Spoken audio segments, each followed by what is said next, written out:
Bonjour et bienvenue sur la chaîne de Grose. Avant de me mettre à faire mes aquariums, au passage, je suis en train de les faire là actuellement. Et je vous garantis que ça va arriver très bientôt sur la chaîne. Donc avant de voir ça sur la chaîne, j'aimerais repasser sur l'un de mes meilleurs aquariums et corriger toutes les choses qui n'allaient pas. Apprendre de mes erreurs, parce qu'on fait tous des erreurs. Et voilà, je pense que apprendre c'est quelque chose d'important. Et du coup, en fait, j'aimerais recréer un concept à partir de cet aquarium-là, parce que c'est un style que j'adore, etc. Donc je me suis dit que ce serait cool. Et en fait, on va le faire ensemble. Ce qui va être sympa, c'est que tu vas pouvoir suivre un peu l'évolution par rapport au début de ma chaîne. T'as vu comment était l'aquarium. Et ben maintenant, tu vas voir une version améliorée de cet aquarium, parce que j'ai envie d'en faire encore une version en mode hollandais. Alors pourquoi j'ai choisi le hollandais et pas un autre?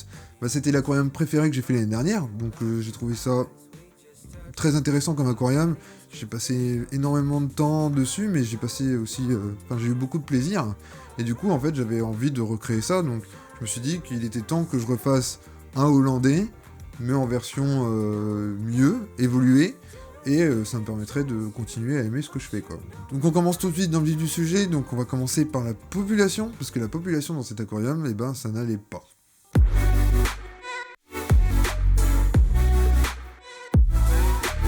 Donc j'avais des barbus cerises, et ces barbus cerises, ils sont très appréciables. Moi, c'est des poissons que j'adore, et c'est vrai qu'ils ont un comportement qui est super intéressant, etc. Mais en fait, ça colle pas avec l'esprit aquascaping, dans le sens où, en fait, ils n'arrivent pas à faire un banc. C'est des poissons qui vont se disperser, qui se chassent. Un chasseur sachant sacher sans son chien. Il se chasse, et du coup, en fait, avec ça, le problème qu'il y a, c'est que bah, du coup, il se disperse dans l'aquarium, et c'est quelque chose que, évidemment, je n'avais pas envie. Déjà, pour l'aquascaping en temps voulu, c'est pas dérangeant, en fait, mais moi, je voulais faire des belles photos avec des beaux bancs de poissons, et du coup, en fait, j'ai pas eu ce plaisir. Ils ont formé un banc de poissons, alors si j'arrive à récupérer les vidéos de mon portable, je vous le montrerai. Ils ont formé un banc de poissons au tout début quand je les ai mis, j'étais méga content quand c'est arrivé, j'étais super fier et tout, je me suis dit oh super et tout. Ça a duré 2 jours. 2 jours après ils sont dispersés et je pense que c'était parce qu'ils étaient stressés donc ils restaient en groupe, parce qu'ils étaient pas si jeunes que ça, hein. Ils étaient un peu... ils avaient un peu de l'âge, enfin pas de l'âge mais ils avaient l'air d'être presque adultes, donc en fait ils se sont mis en groupe certainement pour se rassurer et se protéger. Et du coup, en fait, ça n'a pas eu l'effet escompté après. Après, ils sont dispersés. Bah, forcément, les mâles font un peu leur territoire, viennent chercher les femelles, font la cour, etc. Donc, ça n'a pas eu l'effet banc. Mais c'était quand même hyper appréciable comme poisson, hein. Je les ai toujours, ils sont à la maison. Je m'en occupe bien. Et bah, c'est super cool. Et je compte les garder et les réintroduire dans un autre aquarium un peu plus sympa. Bon, on a passé le moins grave. Là, on va s'attaquer plutôt à ce qui fait mal, on va s'attaquer au concept en général, à le hardscape, tout ça. Donc c'est vraiment les erreurs que j'ai faites qui sont vraiment plus importantes en fait.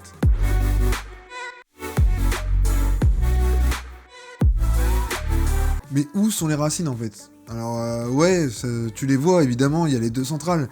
Mais il y a eu un problème au niveau de ça. Les racines, ça a été un concept de base. J'en ai rajouté parce que 2 racines c'était pas suffisant, il en fallait plus. Et en fait, les Rotala ont tout recouvert, malgré que je taillais assez bas. Ça recouvrait très facilement et du coup, en fait, ça m'a pas plu. Et j'ai fini par essayer de faire un chemin entre ces 2 racines pour avoir cette sensation que en fait, les racines ouvraient le chemin. Mais ça marche pas trop. En plus, pour moi, elles sont pas à la bonne échelle.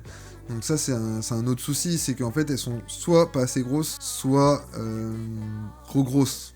C'est un peu compliqué ce que je dis.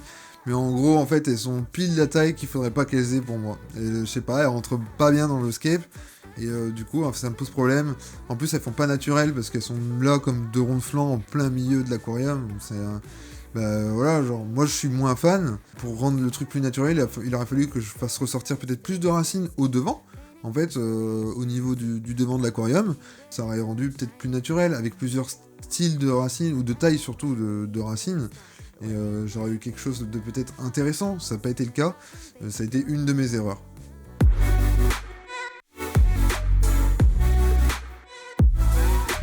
Quand on parle de la profondeur d'un scape, parce qu'en général quand on fait de l'aquascaping, on va essayer de donner de la profondeur, là c'est un autre souci parce que tu vois bien que déjà il n'y a pas de chemin de sable, donc ça c'était quelque chose que je voulais pas mettre de chemin de sable, Et sauf que quand tu mets pas de chemin de sable, et tout de suite il faut que tu rattrapes la profondeur avec autre chose.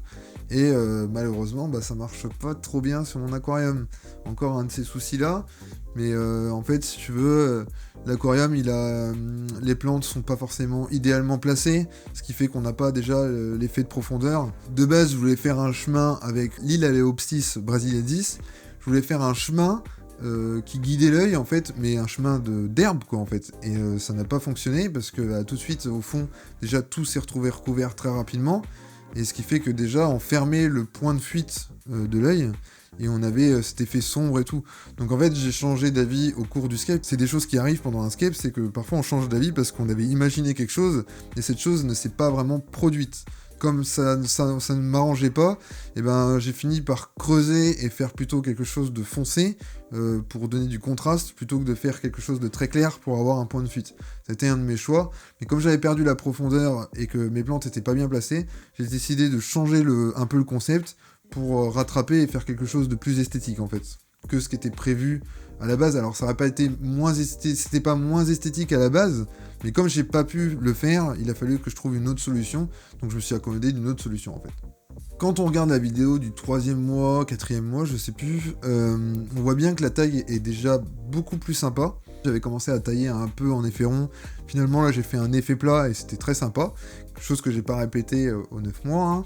Franchement c'est là que je trouve que ça a été le meilleur moment de cet aquarium, c'est-à-dire qu'il était pas si loin d'être prêt, un petit peu de mal en épiphyte, mais par contre à l'arrière il était parfait, et ça c'était un de ses meilleurs moments pour moi. Je suis content d'avoir pris cette photo au bon moment quand même. Et là, il y a une erreur de profondeur, on la sent vraiment quand même, tu vois, parce que j'ai pas eu un bon jugement en fait sur le choix des plantes. C'est-à-dire que en fait, on a tendance à dire que dans un petit bac, il faut que tu prennes les plus petites plantes possibles, parce que pour donner en fait cette impression que ton aquarium, il est grand, il est géant en fait. En aquascaping, on a tendance à vouloir recréer cette sensation, parce que en général, on dit qu'un aquascape est réussi quand on a la sensation, quand on n'est pas capable de donner ses dimensions. Donc je suis un peu d'accord avec ça, mais il y a des choses qui me dérangent aussi là-dedans. C'est-à-dire que du coup, pour donner de la profondeur, il faut des gros éléments et des petits éléments. Et moi, en fait, ce que j'ai fait, c'est que j'ai pris des éléments moyens et j'ai pris que ça. Donc en fait, j'ai pas pu m'arranger pour donner de la profondeur. Il aurait fallu quand même que je prenne des grosses plantes et que je les mette vraiment en avant, et que je prenne des plus petites plantes. C'est-à-dire que, par exemple, on peut prendre, je sais pas moi, des microsoriums qui sont assez très grosses, voilà, et on va prendre de la trident pour terminer vers le fond de l'aquarium. Et ça, c'est quelque chose que j'aurais dû faire et que j'ai pas fait, et c'est ce qui fait encore plus perdre cette notion de profondeur à l'aquarium, et en fin de compte, on n'a pas la pression de ressentir... Alors, au centre, j'avais fait un peu ça, hein. C'est-à-dire qu'en fait, au centre, là, on voit plus la zone qui est complètement sombre. De base, c'est des Anubias bonsaï, c'est des Bucephalandra qui sont assez petites, pas mal de trucs comme ça. Et en fait, vers l'avant-plan, il y a quand même des plantes qui sont assez grosses, mais il y a aussi des petites plantes. Et il est là le problème. En fait, j'ai mal jugé le bon truc des plantes. C'est-à-dire que sur le côté droit, on voit les Anubias, des Anubias qui sont plus grosses que des bonsaï, mais elles sont quasiment à la même hauteur que les bonsaï. Et ça, du coup, ça ne marche pas. Et du coup, on perd cet effet de profondeur. Alors que si j'avais mis les Anubias vraiment en avant-plan, vraiment devant, très devant, on aurait récupéré cette notion de profondeur. Et en plus, on voit pas assez les Anubias bonsaï et tout, parce que tout est caché. Donc voilà, ça c'était une bonne erreur, et ça montre à quel point une mauvaise estimation de ce que tu as besoin en plantes, en variété, ça peut te poser des problèmes. Hein. Tu vois, l'aquarium, il est jugé par plein de gens très joli et tout, mais il y a beaucoup de choses à améliorer et beaucoup de choses qui vont pas. Hein. Sincèrement, le choix de plantes, j'ai pris des plantes qui me plaisaient plutôt que de réfléchir vraiment à comment les agencer. J'ai fait ça vraiment sur le tas, en réfléchissant, sans vraiment faire trop de concepts, quoi. Et oui, il y a encore du chemin à faire. Parfois, en fait, je prends pas le temps de faire les choses correctement. On en arrive à des résultats comme ça. Alors, c'est toujours pareil, c'est pas dégueulasse, mais il faut comprendre qu'on aurait pu faire mieux. Et moi, c'est ce qui m'importe aujourd'hui, c'est d'apprendre de mes erreurs et de refaire quelque chose de mieux et de plus propre.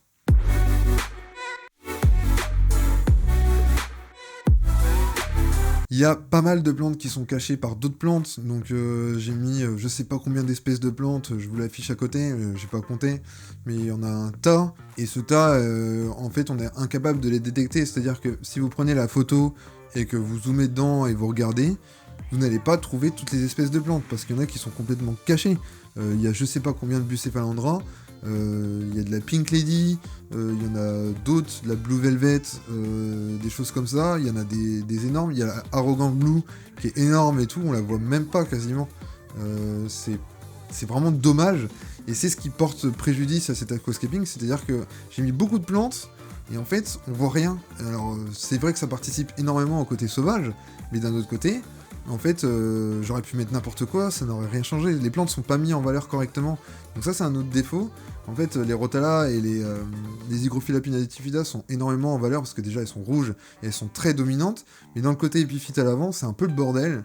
Et du coup, à part la Microzorum sur le côté gauche, que je trouve qui est assez ressortante, parce qu'elle est assez imposante, comparée aux autres plantes, t'as pas trop de trucs qui ressortent vraiment, et t'as plein de plantes qui sont complètement cachées, et elles sont useless, quoi, elles servent à rien. D'autant plus qu'il y a un souci d'équilibre, c'est-à-dire que j'ai mis une Microzorum à gauche, je voulais en mettre une à droite, j'en ai mis, mais on sent bien qu'il y a un problème. C'est-à-dire qu'on sent pas de Microzorum à droite, vraiment, alors qu'il devrait y en avoir. Et en plus, normalement, ce qu'on fait dans un aquascaping, c'est on travaille toujours par nombre impair, pour éviter que on ait cette sensation de symétrie. Donc on utilise par exemple 2 Microzorum à gauche et une à droite, pour avoir un rappel, parce que c'est important. On n'est pas obligé de le faire, mais souvent on le fait.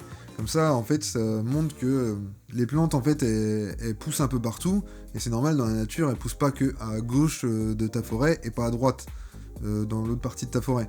Donc ça, c'est quelque chose qui est important aussi à faire, mais il faut travailler par nombre impair, parce qu'en travaillant par nombre impair, on se permet on évite ce côté créé par l'homme, en fait. C'est toujours pareil, on évite toujours ce genre de truc, parce que ça paraît vraiment aller dans les toutes petites choses, les infimes choses, mais en fait, malheureusement, c'est l'œil humain qui est comme ça, enfin, on détecte comme ça, et du coup, ça a quand même un rapport. Ça paraît pas important, mais ça l'est. Et on peut finir aussi, au niveau des plantes, par la gazonnante, qui, elle, n'est pas trop gazonnante, hein. J'ai mis de la Liliopsis brasiliensis, et celle-là, en fait, elle pousse pas si vite que ça. Alors, peut-être qu'il y a des gens qui poussent vite, mais moi, ça n'a pas très bien marché dans cet aquascape, et du coup, en fait, ça a été un problème.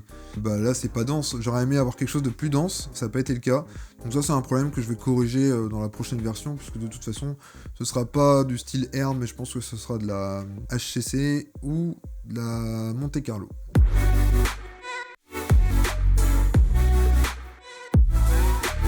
Parlons un petit peu du côté de design, du coup, parce qu'on a parlé énormément des plantes et du placement.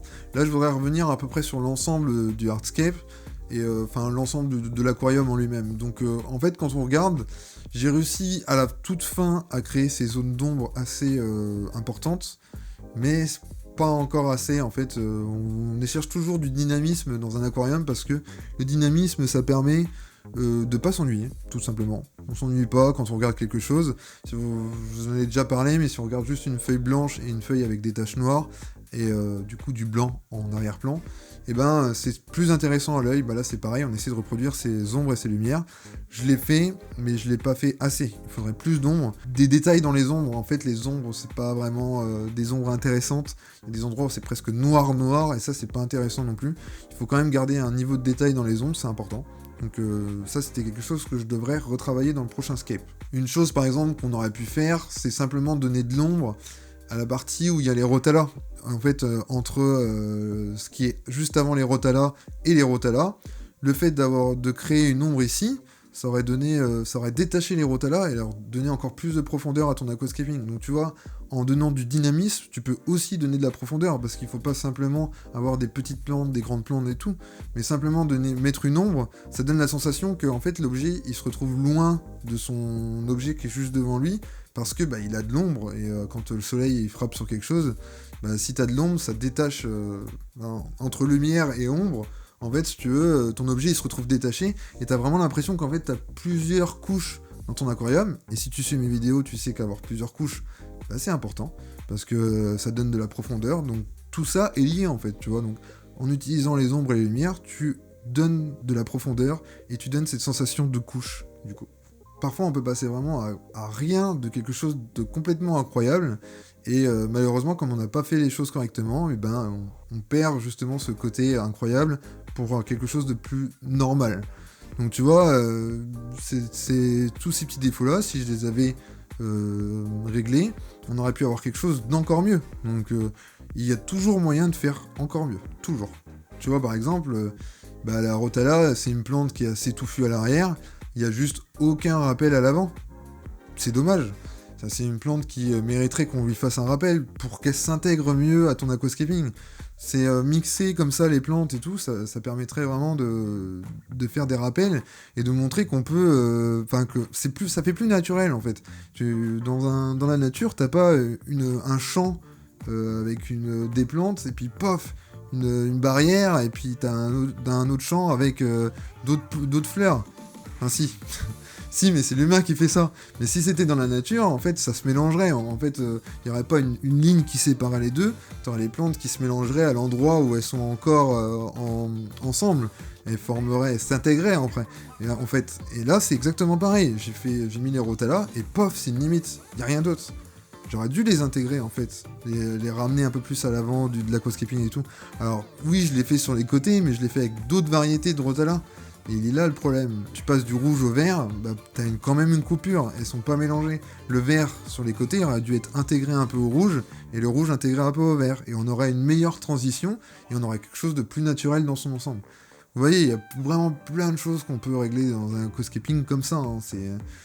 On peut y passer des heures et des heures à trouver tout ce qui va pas. Bref, l'aquarium a été quand même plutôt bon dans son ensemble, hein. J'en étais quand même satisfait, et j'ai pris énormément de plaisir à le faire, ça en retire rien à sa qualité et tout ça, mais certaines personnes pourraient se dire que je suis hyper dur avec moi, que ça va trop loin et tout, mais c'est que comme ça qu'on apprend les choses et qu'on apprend à progresser, c'est en étant dur avec nous, en se disant ce que j'ai fait, c'est bien, mais je peux faire carrément mieux, et aujourd'hui c'est ce que je fais avec vous. Alors, qu'est-ce que je peux faire pour attraper cet aquarium ? Alors, ouais, je vais déjà partir du même concept, c'est-à-dire que je vais garder certains éléments, et je vais en rajouter d'autres et en supprimer certains. Donc moi déjà, pour la première chose que je voudrais, c'est, on va reprendre la photo des 4 mois, c'est garder cet effet pente comme ça, qui était un peu remontante, parce que c'est un effet qui est génial, que j'ai vraiment adoré ce que j'ai fait. Et donc du coup, en fait, je voudrais juste simplement le reproduire. Donc c'est ce que je vais faire dans cet aquarium. Donc en fond de l'aquarium, il y aura cette même pente de plantes, exactement la même. Et cette fois-ci, en fait, je vais essayer de taper dans du hardscape. Alors, j'avais utilisé des racines la dernière fois. Je suis pas très content du résultat, et moi, personnellement, j'ai plus de mal avec les racines, j'en utilise moins. C'est moins mon domaine, je préfère les pierres.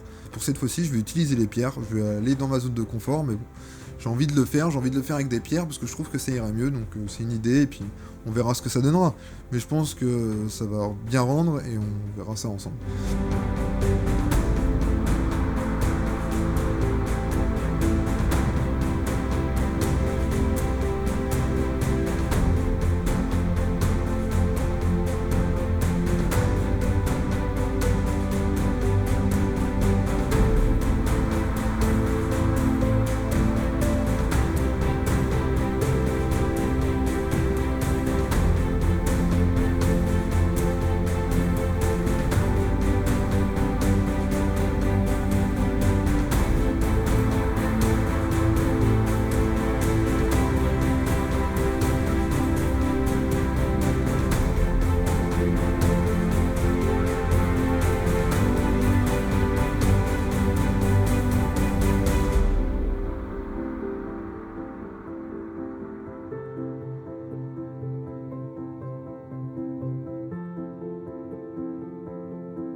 J'espère que cette autocritique t'a plu. La prochaine fois que tu verras cette image, c'est que en fait, je serai en train de planter l'aquarium. Donc parce que oui, c'est un concept, mais je vais le faire.